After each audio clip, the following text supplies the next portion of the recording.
So, namaskar, friends, and welcome once again. And as proposed in this class, we're going to talk about The Mistress of Spices, a very important novel by Chitra Banerjee Divakaruni. It's a richly, rewarding novel which combines myth, magic, and diaspora life to provide us a very intricate understanding of life of diasporic people. And it was published in 1997 and stands as a seminal work of diasporic literature, weaving themes of cultural displacement, identity, and the immigrant experience through a tapestry of magical realism and myth. Um, Set in Oakland, California, the novel follows Tilo, an Indian born woman trained in the mystical art of spices, who aids fellow immigrants in navigating the challenges of their new lives. The novel is written in first person and from Tilottama's perspective, popularly known as Tilo, the chief protagonist of the novel, and it is structured around different spices that is quite interesting. And we find that each chapter is named after a spice like turmeric, cinnamon, fenugreek, etc. And in fact, these spices serve symbolic and practical purposes, influencing the lives of Tilo's customers. So, as I said, this is published in 1997. It was also adapted into a film directed by Paul Maeda Burgess. And in fact, it is a lyrical novel that blends magical realism with a deep exploration of immigrant identity, cultural conflict, and the tension between duty and desire through the life of Tilo and through the life of some other characters in the novel as well, like Geeta and Lalita. Um, we find that the central figure in this novel is Tilo or Tilotama, and the whole story revolves around her. She is a mystical healer and an immigrant from India, and runs a spice shop in Oakland, California.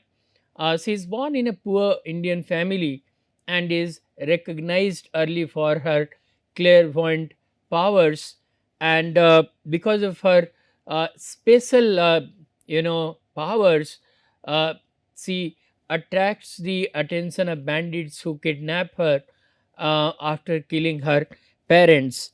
So she is born as Nayantara in India and is gifted with mystical powers. As I said, kidnapped by pirates, she becomes their queen through her power and beauty. Eventually, she renounces this life and is summoned to a mystical island where she is trained by the first mother to become a mistress of spices, a healer, and guide who uses spices to help others. She is taught strict rules which she must follow in order to maintain her powers. The first of it is that she must never leave her store. So her life is, tied to her store, and she is not allowed to leave her store. She must not use these spices for personal gain. This is the other rule of her life. And although she is magically gifted and knows the power of spices to heal maladies of people, she herself cannot use it for her own personal gain. And the third, the rule is that she must suppress her own desires and identity.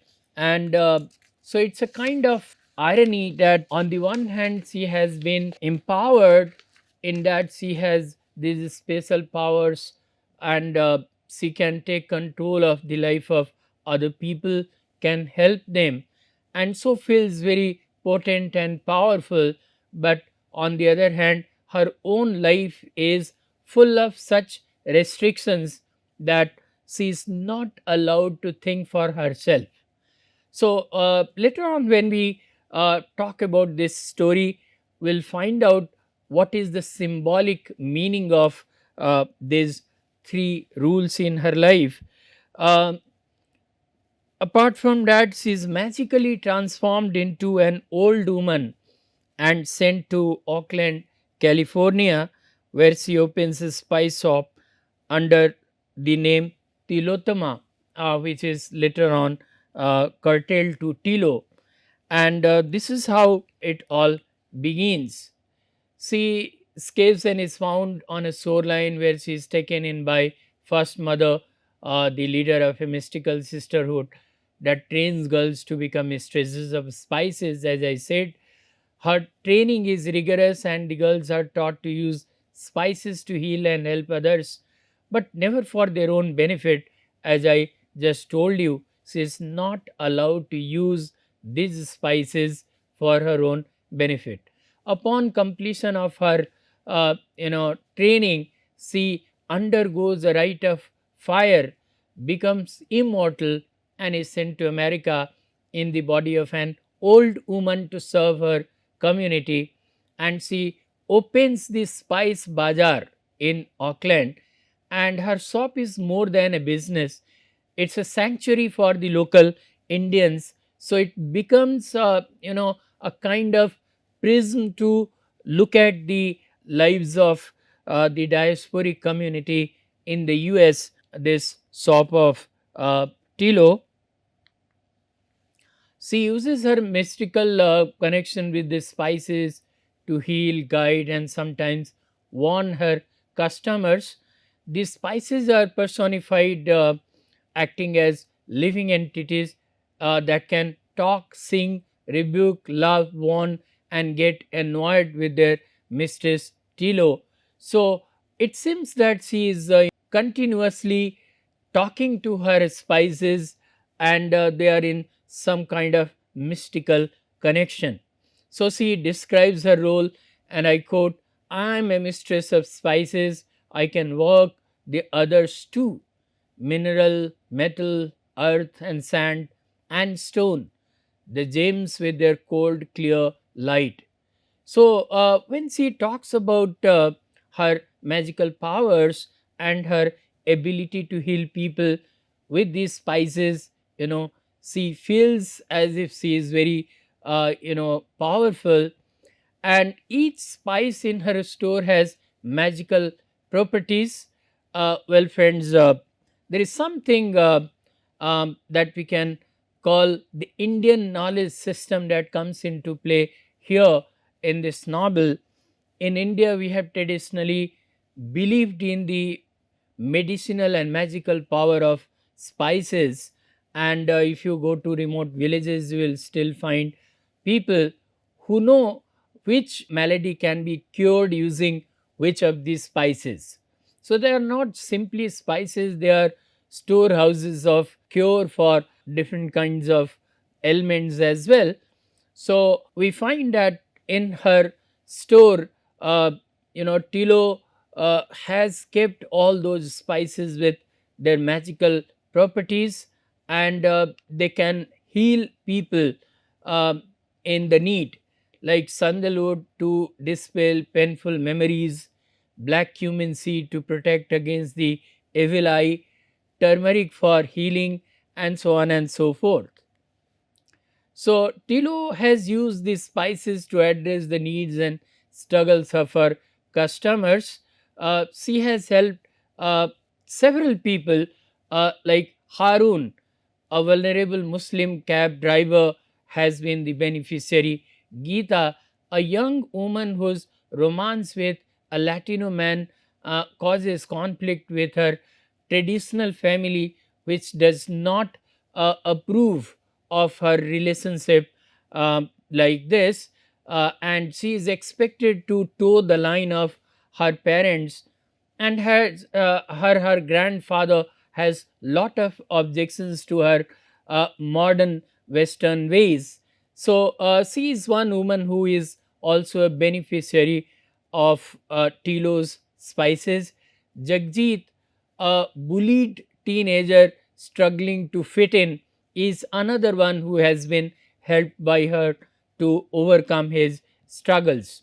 And Lalita, a newly married woman who is in an abusive relationship, a dominating husband who subjects her to marital rape and does not allow her to realize any kind of freedom or agency. She is also helped by Tilo. So Tilo's empathy and mystical abilities allow her to sense her customers' pain and longing for their homeland, and she becomes deeply involved in their lives, often bending the rules of her calling. So, as I said, she must follow these three strict rules in her own life. And how ironical, somebody who is helping others uh, come out of their limitations and problems is herself helpless, in that she cannot use her magical powers for herself, otherwise, she will be denied these powers. So she is, she has been instructed by mother never ever to leave the store, never touch another's skin. So she cannot come in touch with anybody, never use the spices for personal gain, and breaking these rules can have dire consequences, not just for her but for her customers as well. So these spices are personified as living entities, and they become displeased when she strays from her duties, causing misfortune to befall those she tries to help.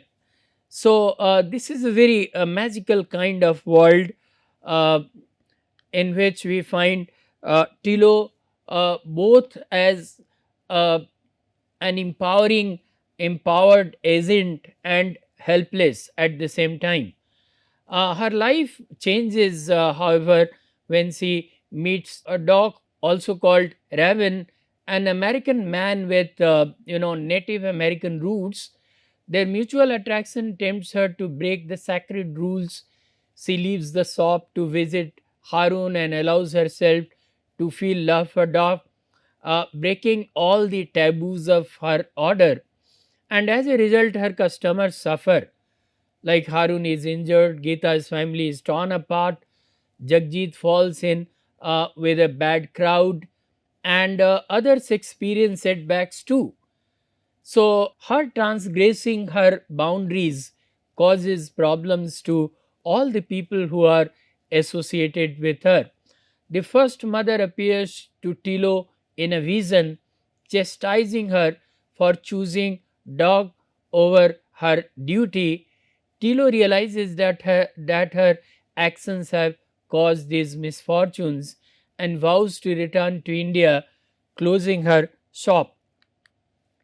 So before leaving, she decides to help her customers one last time and spends the final night with dog, confessing her, love, but explaining she cannot stay with him. Tilo returns to her shop and sets the spices on fire, standing at the center of the flames as a sign of her eternal servitude to the mystical spices. And in fact, she wishes to end her existence that way. However, she is not consumed by the fire. Instead, an earthquake destroys the shop. Dog finds her alive but unconscious amidst the ruins. In a vision, the first mother tells Tilo that because she was willing to give up everything for the spices, she can now have everything she desires. So, spices will never desert her again. So, we find that ultimately she is paid and compensated for her sacrifices. Tilo and dog reunite and decide to rebuild the shop together, symbolizing a new beginning for both Tilo and her community. So, if we look at the themes in this novel, um, the story itself is very charming and has been narrated beautifully by blending myth, magic, and an enticing world peopled by different characters in a setting that makes it all the more important, not in India but in America, Auckland, California. We find that the novel has many themes: magic, realism, and the power of spices. So, Divakaruni uses magic realism to blend myth and reality, making the spices living entities with voices and powers, and they serve as metaphor for healing, memory, and cultural continuity. Well, let's look at this excerpt from the novel, and I quote: "I am turmeric who rose out of the ocean of milk when Devas and Asuras churned for the treasures of the universe. I am turmeric who came after the poison and before the nectar, and thus lie in between. Turmeric sealed for heart sorrow, and ointment for death, hope for rebirth." So, this is how the magical, mystical, medicinal powers of turmeric are narrated by turmeric itself. So, according to Franz Rowe, who defines magic realism, and I quote: "Magic realism is not a mixture of reality and fantasy, but a way to uncover the mystery hidden in everyday reality." And this is what exactly suits the definition when we talk about Divakaruni's use of magic realism in this novel. Um, Again, we find when Tilo says, "From Amchur to Jaffran, they bow to my command. At a whisper, they yield up to their hidden properties, their magical powers." So she talks with some kind of authority, and at the same time, it seems that she is in continuous talk with these spices. Tilo's mother's name at birth was Nayantara, as I said, and she was born in a rural area.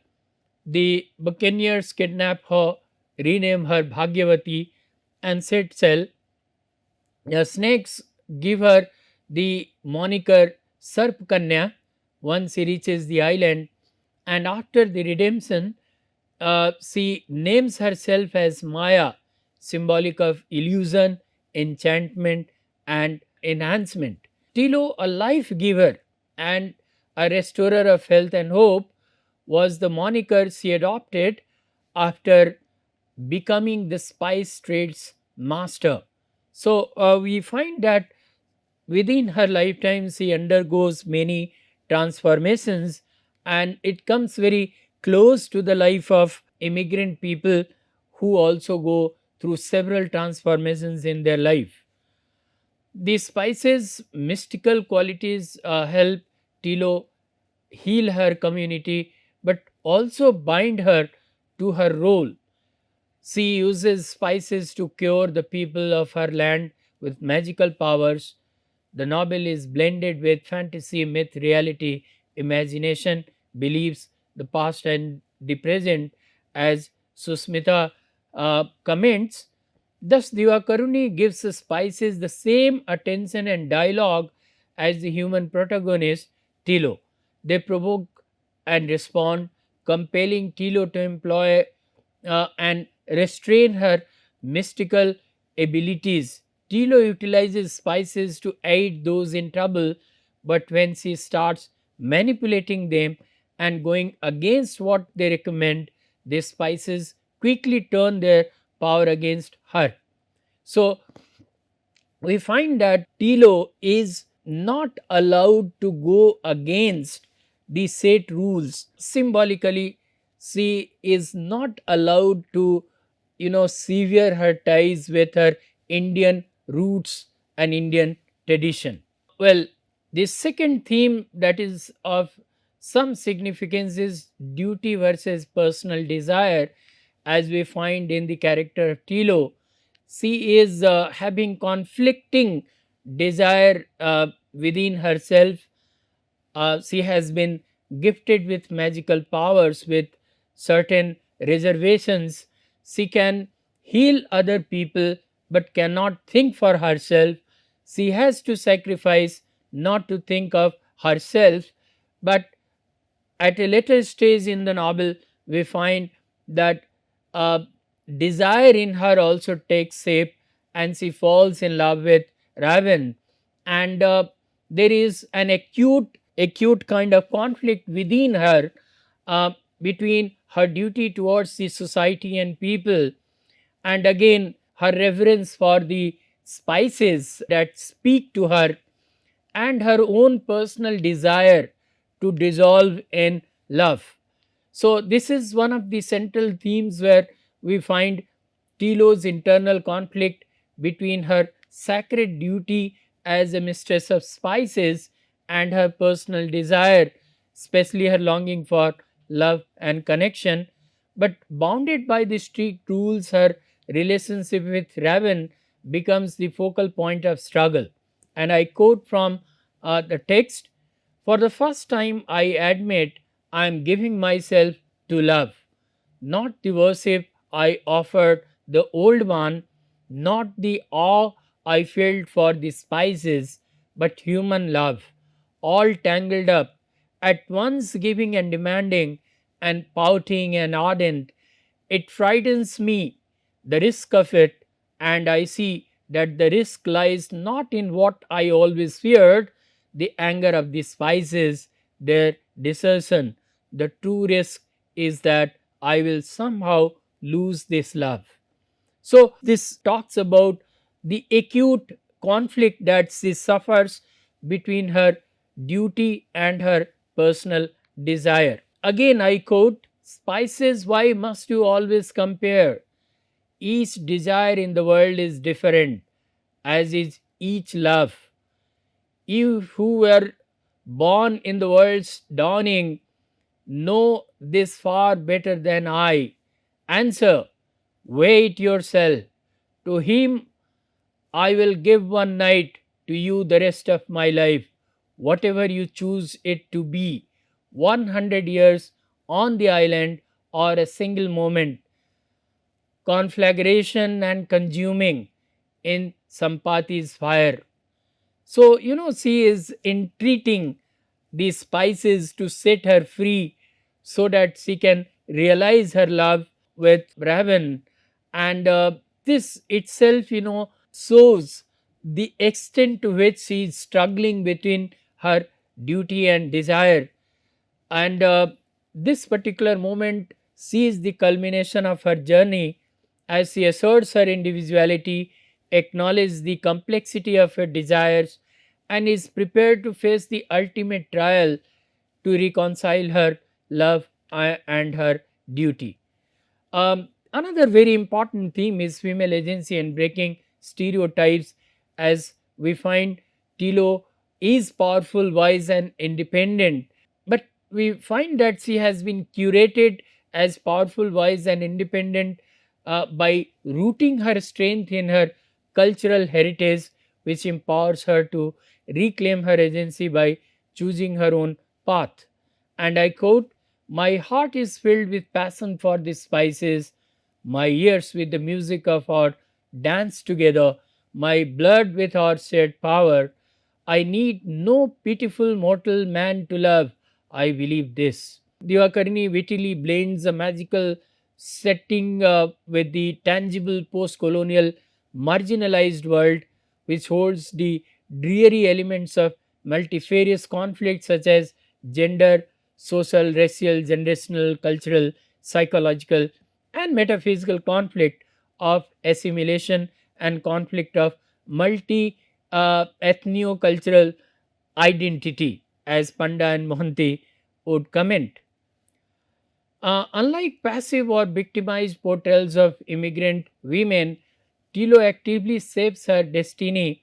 Her decision to move to America, open her spice shop, they are all her own. She chooses her path, her name, her place of service, asserting control over her identity and future. And I quote, even before she spoke, I knew its name, Auckland, the other city by the bay, mine. And by this, she talks about how much she is in control of herself, her agency, her wisdom, her independence. They all challenge the stereotype of the passive oppressed immigrant woman who visit her and whom she cures.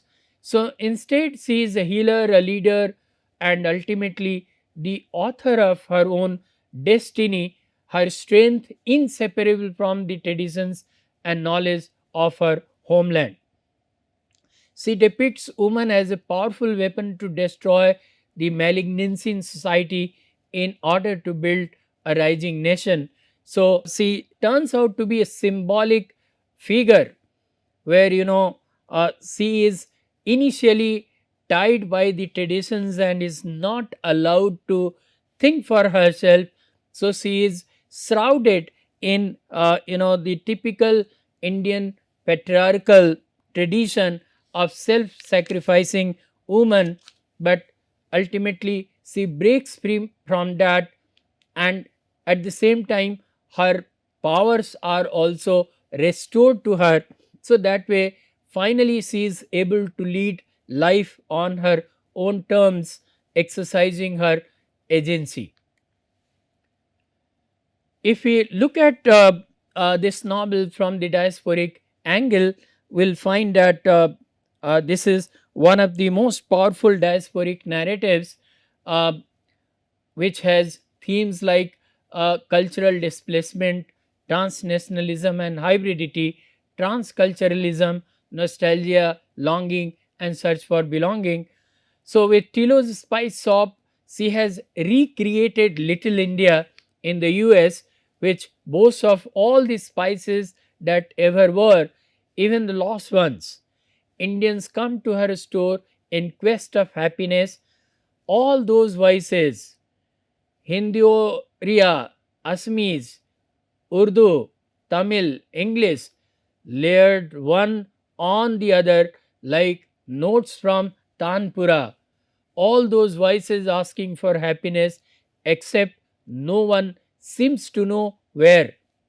So, her shop becomes a motley multitude of these diasporic people who believe that this is one point where they can really look for solution to all their problems. The spice store with its sacred secret cells functions as a geographical textual space that is the repository of a monolithic national identity, as Ramanna observes. So, the novel presents the conflict between the tradition and mysticism of the East, represented by India, and the empowerment and liberation of the West, symbolized by America.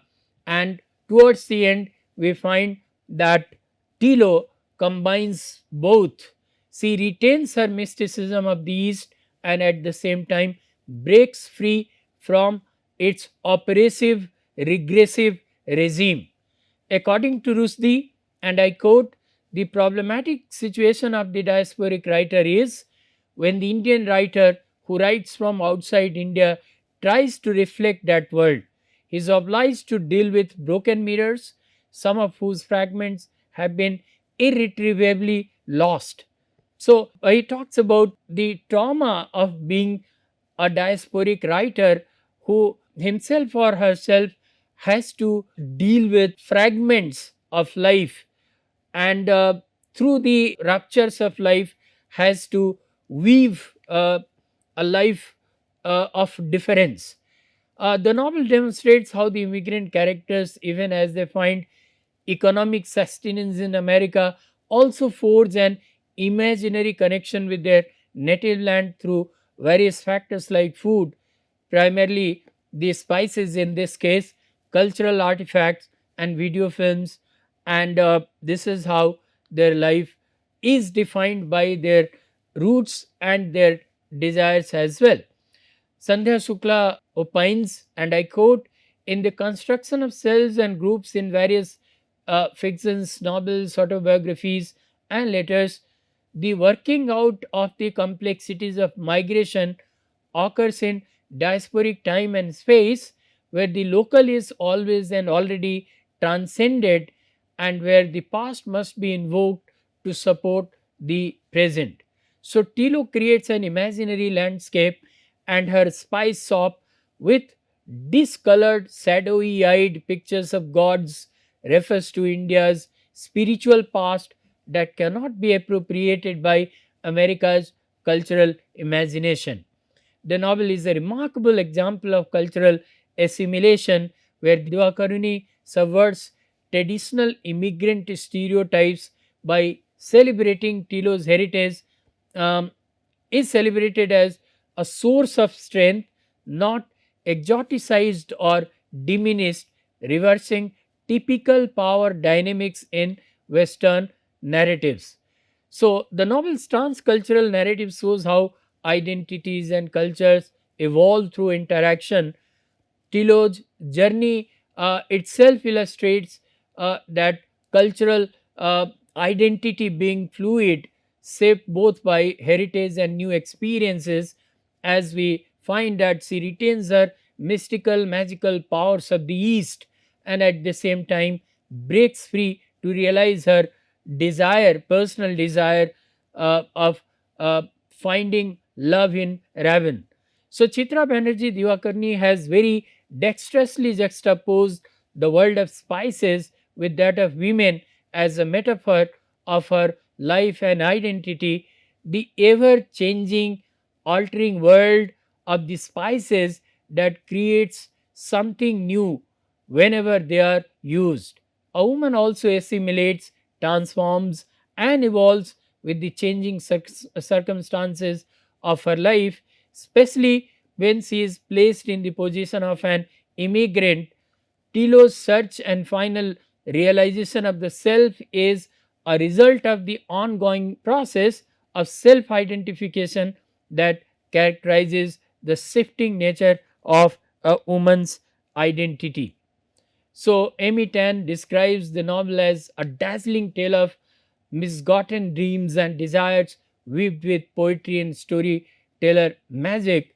And another, critic, Olivia Emson, highlights, and I quote, becoming a member of a new society stretches the boundaries of what is possible. One's life and roles change, with them, identity change as well. Most immigrants and refugees crossing geographical borders rarely anticipate the emotional and behavioral boundaries they will confront. And so, this calls for continuous evolution of diasporic characters, as it happens in the case of this novel as well. And so, finally, friends, to sum up, I can uh, simply say that the Mistress of Spices offers a rich exploration of the diasporic experience, intertwining things of cultural identity, community, and personal transformation. Through the lens of magical realism, Divakaruni presents a narrative that resonates with the complexities of immigration, the preservation of cultural heritage, and the pursuit of selfhood amidst displacement.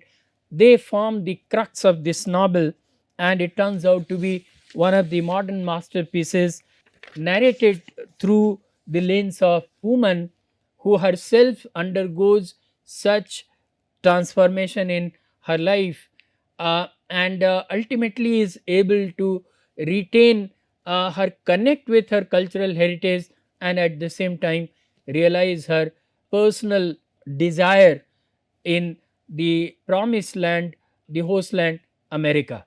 So these are the references, friends. Thank you very much.